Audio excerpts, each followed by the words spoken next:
Hello, I'm John Grom, and welcome to our 106th Right and Left Discussion Forum.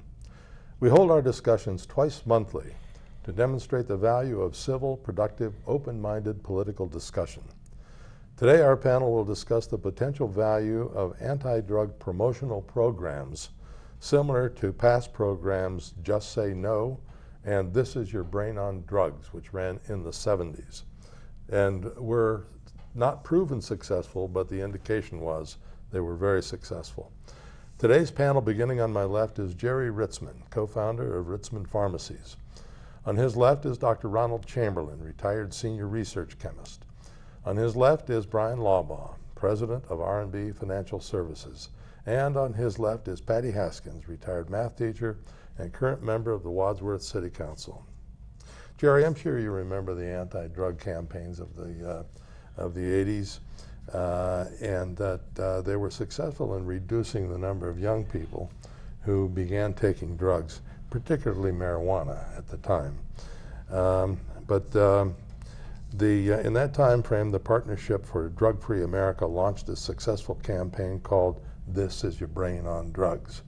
And I remember that as having a big impact on some young people that I knew. We're now in the midst of a devastating impact of heroin use. We know that sophisticated public relations can be effective against teen drug use. Why don't we use the campaigns that we used in the past, using effective PR? Well, one possibility might be is that we look at drug addiction as a disease rather than a social or moral failing. And so we may feel that this is a disease that needs treated like a disease. And so rather than using scare or fear tactics, we want to approach it like that. Alcoholics at one time were thought to be morally deficient. And I think the view now is that alcoholism is a disease, not a moral deficiency, and that there are ways to approach and treat alcoholism or to be sure that somebody remains alcohol-free. And so that the feeling is that maybe that is what has to be done with drugs. There are similarities there. There's certainly a lot of differences also in the intensity and in the difficulty with extracting oneself from their use. We look back in history. We look back, and I think it was the early 1700s, the gin craze in Great Britain, where they figured out how to make high-proof spirits, 80, 90 proof, rather than just fermented beverages. And the whole country, there were laws passed to try and to curb this gin craze, where everybody was getting drunk on gin. And finally it worked its way through, and they worked their way out of it in Great Britain, I think, by the middle of that century. But it was quite an epidemic of drug. Do you remember a famous picture by a guy named Yes, Hogarth? right. Called the Gin Alley. Gin Alley. And right next to that, they would put Beer Alley, where everybody looked healthy and happy, whereas in Gin Alley, everybody was really decrepit. Yeah, but anyway, that was just it. So, and I think that I hear you talking against the fear tactics. I'm not saying the fear tactics don't work. I'm saying that may be the approach. That's why we are not using the fear tactics, because we think it should be treated as a disease. We're going to wait and have somebody get somebody that's addicted or abusing drugs or alcohol, and we are going to treat the disease rather than try and scare them firsthand. I don't know. Maybe that's where the resources are going now, or it seems that people want to direct resources to treatment, not putting people in jail, not law enforcement, but we want to treat the disease. And it is interesting, as an aside, and I have to agree somewhat, that it seems that the attitude changed from law enforcement and incarceration to treatment when more of the higher socioeconomic classes became affected by the drug crisis than they were back in the crack heroin era. I think I have a tendency to agree with that. I think But that anyway, recently the president, who half the people think lies every time he speaks, said that if you don't take the drug, you won't catch the disease. I don't know how I feel about treating it as a disease. It seems like if it is, it's a voluntary one. But I remember when I was in high school, Ron may have had the same experience. There was a movie, I think the FBI actually put the movie out, called Reefer Madness. Oh, yeah. Oh, I saw that.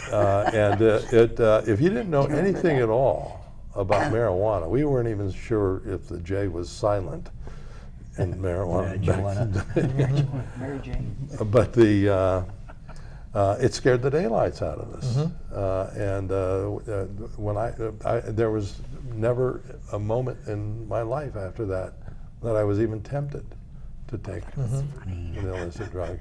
2 days ago, the president said, we're now going to concentrate on law enforcement. We're going to put these people in jail. Did he say Now, that? to the extent that we're going after dealers and the traffic coming out of, and heroin, it's mostly out of Mexico, it turns out. Heroin and fentanyl, and heroin laced with fentanyl. Okay, yeah, but it didn't make that clear. And as you say, as I understand it, most professionals in the field feel that it is a disease. I had a conversation years ago with a friend who's I won't name him, but he told me, and I didn't know at the time, he wound up in a position in the city of Akron. They have an alcohol treatment department. He wound up as head of that.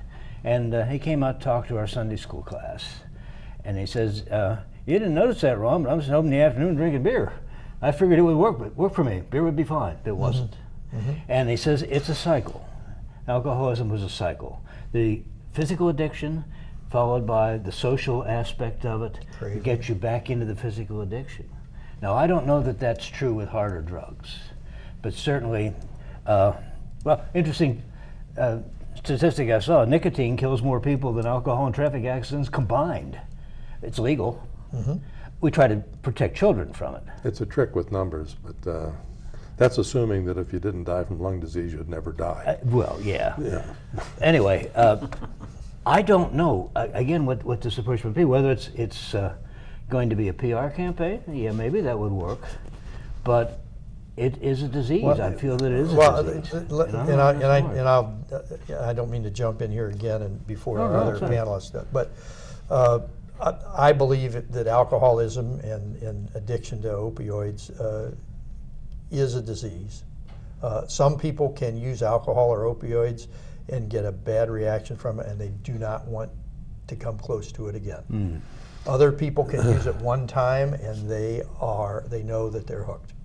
I had And a I'm friend not tell saying me everybody I'm uses one one drink time. away from losing my career and my family. That's right, and the first exposure, because of their metabolism, their whatever things are involved there, they can become alcoholics or drug addicts. My And father-in-law. others would never. Yeah, my father-in-law was a Presbyterian minister. He says, I would never serve real wine on communion. You never know who's going to be how somebody's going to react to that. And so the scare tactic, if it stopped one person who might be one of those who has the tendencies or the genetic makeup to become addicted to alcohol or drugs, if that would stop those folks, yes.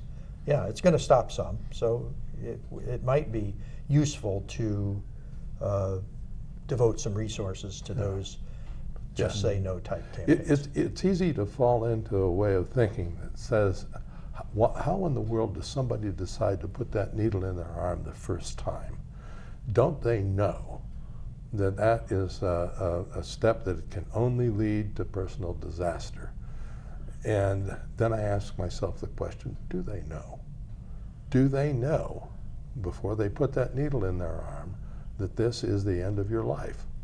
Do you remember the movie Man with the Golden Arm? Yes, I did. Frank Sinatra? Yeah, I did. And they actually, the director had him watch as a young addict, went cold turkey out of heroin, and that informed his performance.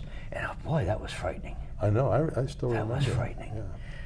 But I got interested in thinking about this.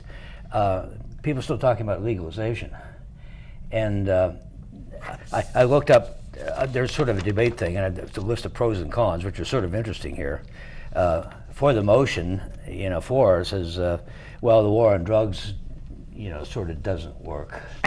Other people say it did because it's dropped cocaine and other uses dropped by 20-30% since the war on drugs started. But opposing to that, someone pointed out on a cost-benefit analysis point of view, hasn't been worth it. It's cost much more than you the might incarceration. and said in the Netherlands, when marijuana was legal, for users between 25 and 30 years of age, it jumped, it skyrocketed, the use skyrocketed. Yeah. Now, marijuana and alcohol may be a little bit more benign than heroin, in a way. Discounting for the moment the point of an individual may be extremely sensitive to this. I don't know that that's a good argument for legalization or against it. I'm not sure. Bryan, what do you think? Should we switch to education and treatment away from incarceration and enforcement?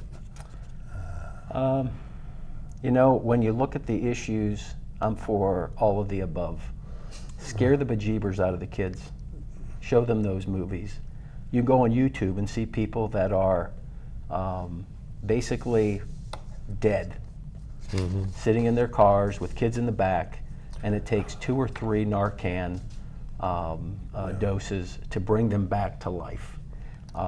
They need to see the consequences, and that's the problem with the Hollywood version of illegal drugs. It's been sanitized. You don't see the guy laying in the gutter. You don't see the mother that's just overdosed and left 3 little kids. You don't see the horrific consequences of this particular issue. I think, and studies have proven that alcohol and marijuana are gateway drugs. There are people out there that I agree that one time they take that heroin or they use the cocaine, and one time they are addicted. Others can do it and without any real effect on their lives, and those are usually the ones that Hollywood focuses on. The guy that goes to work that's been snorting cocaine, or the girl that gets drunk in the morning. Didn't know he was drunk till he came to work sober. Exactly. So you see those sanitized versions, and the youth which are affected by it. I think we need to first do our best to stop the flow of young people that are experimenting, that are out there thinking this isn't going to hurt me if I take a handful of these pills at that party and ingest 10 different pills and chase it down with a beer, and then they want to know why they ended up comatose in a hospital fighting for their lives. So I'm for all of the above. Certain programs work better than others. Certain situations you need to be more drastic. I don't have a problem, when they haul that car up there that's been in an accident from the kids that went out after prom and drank and wrapped their car around a telephone pole, and a couple of them lose their lives. That's the consequence of that. And everybody wants to step back and say, oh, we don't want to, we've got to treat this, and I don't want to diminish that it is a disease for some people, but we have a tendency to categorize it all. Well, it's a disease, so we can't really focus on the bad consequences. But kids are dropping like flies out there. Yeah. I mean, it's an epidemic, and so I'm for both barrels. Let's have it from the beginning to the end. Show them some of those. I can remember sitting in health class and seeing some of those movies and going, boy, I'm never going to touch that. Your brain on drugs. What years were you in high school? I graduated in let's 73. 73, 72, 73, 8th grade, 7th grade health class. Yeah. So let's bring all our resources to bear. And if scare and help some people, have at it. If educating helps more, have at it, you know, because we're gutting our society. Yeah. That's what's happening here. We're gutting them. Patty, you spent your entire career with teenagers. What do you think? Yeah, I did, didn't I? Yes, you did. Well, you know, first of all, when you look up the Just Say No campaign, it was not considered a success as far as bringing down drugs. It really didn't do anything, partially because it did not show teenagers how to deal with those social situations which involve drugs. It requires a lot more than just saying no to a situation. One of the outcomes of some of that was the DARE program, which when it was first started was really considered to be a failure because, you know, they would come in for, you know, 2 to 3 weeks, work with the kids, and then walk out. And what they found with that program and others is that it requires continued education for kids to realize. Also, to not do the hype. You know, like something like Reefer Madness, which you mentioned. I remember people just sitting there laughing watching it because it was ridiculous. You can't lie. You know, there's a lot of question whether marijuana is a gateway drug. You can't say things like that, and then if they turn out not to be true, then the person that's hearing this information tends to question everything. Drug addiction, alcoholism, these are diseases and, you know, should be treated as such. I mean, if you look at, you know, when you study these things, you find that there is a portion of the brain which is affected by the use of drugs. And in different people, it's affected in different ways. Many people are prone to becoming addicts because of the way the brain interprets that pleasure syndrome from taking of that drug. One of the things that might be down the pike is being able to predetermine who is susceptible to the drug addiction and who is not susceptible to that drug addiction. But as far as treating it, you need to treat it then as a disease, which requires that you do a long-term treatment where you're not just taking the drug away, you're also dealing with the mental aspects of taking that drug and the possible physical aspects that come along with it. Unfortunately, in Medina County, the services that are available to drug addicts are woefully deficient. We do not have, you know, enough inpatient facilities, and I'm not talking just a 2-week in and out, or a go to the hospital for 4 days and get detoxed and then get shipped back out on the street. You need to continue treatment, which means in-house treatment with qualified supervisors who understand how to deal with the drug habit and deal with all of the effects of that. Incarceration has never proved to be a successful way to treat drug addicts. Number one, you can get probably as many drugs in prison as you can get on the outside, so that's not going to stop the addiction. But to that point, I've often thought that what makes us think we can stop drugs from coming across the border when we can't keep them out of federal penitentiaries? right. To your point. There's always, you know, some way to get in, but you know, we do need to start treating it as an illness. I mean, if you go back hundreds of years, you will find various diseases that were looked upon as something that was, you know, you weren't a full person if you had this particular disease. I mean, if you had epilepsy, you were mentally insane and you should be ignored. You know, different things of that sort. And that's where we are with alcoholism and with drug addiction. You know, you talk about the opioids and the use of those. You know, many people can take those. They take the prescription for the pain and they're fine afterwards. But there are those that are susceptible to that and become addicted very quickly. And we need to be... So that's where you think the disease idea applies. It's a disease somebody altogether, just in the way you define a disease.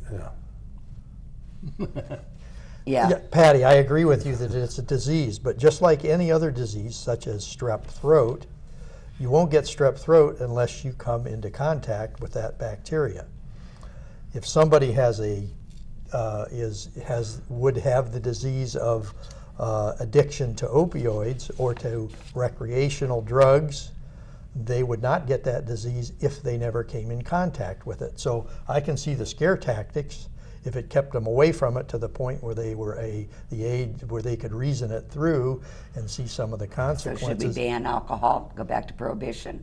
No, we should not. No. But we educate. No, and this no. is where- And that's the- what, yeah, what I'm we saying need- is, Yeah. I'm saying if those that would become addicted to drugs or alcohol, if they were, at least for a while, kept away from coming in contact with that substance, they would not get the disease of alcoholism or drug addiction. they're not airborne diseases. No, those are exactly No. right. It's not something that you're sitting there going like, all of a sudden So- I'm an so, alcoholic. yeah, You know, I that's- agree, it's a disease. But, And I think but there have scare been- tactics could work. There have been studies that have shown that the person that is doing cocaine didn't start with cocaine. They started out with a gateway drug. They started out as an alcoholic. They started out with alcohol or marijuana or some other drug, and their addiction escalated. So, yeah, I can see where people have a tendency not to want to say that marijuana is a gateway drug because there's a lot of people out there. Snoop Dogg can smoke marijuana every day and he's fine. But the other people that are out there, they progress. They want a higher high. They want more. Yeah. So I'm saying And let's. they need more to get that same They high, need more. yeah. Exactly. I don't know So- that it's ever been proven that that's the case. I know that's been the scare tactic with that, but that's never been produced, Isn't the analogy, in a way, as you're talking about this, if you want to avoid strep throat, if you want to avoid flu, during flu season, you stay out of the movies. Right. You stay out of places. So you have to maybe attack this problem all the way from the beginning. Right. Yeah. Scare them out of it, Yeah. keep them away from it Yeah. physically, Educate 'em. legally. Yeah, Well, I can remember my dad talking about the polio scares. yeah. They would shut down the pools. Yep. You didn't go to the lake. You stayed away from those things because you didn't want to get remember polio. Yeah. So the same would be true for me, as far as I can see it, is that you don't do those things to begin with, So then you don't give painkillers. and you're not. No. Well, then, Trust me, I've had my share of painkillers well, over the years with that's my surgeries and point. stuff. Some things, But there are some people that have that. They're predisposed to that. I don't want to discount the disease aspect. Well, I don't know if there's I think it's brain chemistry to some extent. It is. What allows people. I see folks that have addictive personalities, so to speak. If they get off of alcohol, maybe they take up gardening. Exactly. I knew a fellow that was actually true. He got so into it, he rigged lights in his yard so he could work after dark. He just, Yeah. from one kind of addiction to another. He needed something in his life and his brain to really focus his entire being What on. did he do with the corn that he grew, Ron? I have no idea. Ethanol. I don't know if he brewed it up or not. I do think, though, we need to look at the treatments. I do of too, this Pat. more. I'm all for so, that. And, Yeah. I'm we all have for too that. many programs out there. There are these quick fixes, and everybody thinks, well, you just quit. You just don't do it, and it's not that simple. And it does require, whatever the addiction, long-term, intensive, in-house care. Right. With not only treating the drug issue, but also treating the psychological and physical effects of that particular drug. And we need to develop or to produce, more facilities. We need to put more money into those facilities and the acceptance of those facilities. Because right now, when you try to put one in a neighborhood, the first thing everybody says, oh, I'm all for that, just don't put it next to my house. I wouldn't want anybody to think that I'm not for treatment, that I'm just for a particular way to handle this. I'm for the full spectrum of treatment, but you cannot walk away from, the preventative maintenance, The education the part. education portion. Right, of and it. I agree with the You know, education. you get a flu shot because you don't want to get the flu. You practice good sanitary measures because you don't want to get some of these diseases. So I'm for it. We can't just sit here and say, well, let's just treat the problem. Well, no, and that's You know why I what said I'm with the saying? You dairy can't just thing, treat the you have to problem. make the education ongoing. Right. It can't be this one Right. stop fits all, and Right. this is it, and now you won't use drugs. It has to be Yeah. continual. Yeah. And So we a have to sign do on the put more neighbor's work lawn into this that. morning on the way here, it said Overdose Awareness Day, August 31st. So maybe there's there's some groundswell of I trying would, to educate I would people hope about so. what's going on. And I would like to put in my bid for Just Say No. I recognize that a lot of people in the mainstream media do not like to give credit to the Reagan administration for anything. And there is no proof of causation between Just Say No and a reduction in the use of drugs. There is a strong correlation, like there is between CO2 and global warming. There's no real proof. More but than that. well, that's okay.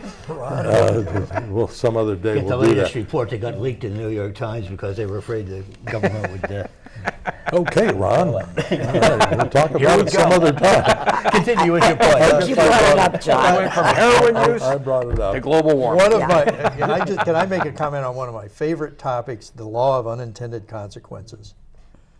The Ohio Medical Board and the Pharmacy Board years ago started this Ohio automated prescription reporting system where every controlled substance would report it to a central database so that I knew if Ron got a controlled substance from a pharmacy in some other state or any other place in Ohio, and if it was from another doctor. And if he came to my place, I'd say, Ron, you got this same thing from a different physician and a different pharmacy, so I'm not going to give this to you.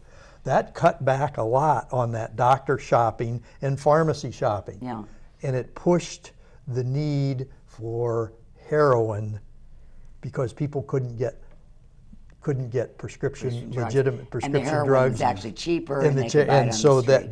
that was kind of an unintended consequence of Interesting. this program to reduce prescription drug abuse. Okay, I got to get this in. Oh, During the 80s, during the time that Just Say No and This Is Your Brain on Drugs, during that period of time, high school students admitting drug use in 1970, from 1978 to 1991, went from 50.1% down to 12. The use of psychedelic drugs dropped from 11% to 6%, cocaine from 12% to 10%, heroin from 1% to 0.5%, which is a big drop. This is information from the Institute for Social Research at the University of Michigan. It is a correlation. It's not a causation, but it's a strong argument. Just like the CO2 and global warming, and we're done. it could be a tool. Daggone. Last word. You know, people who argue for legalization say that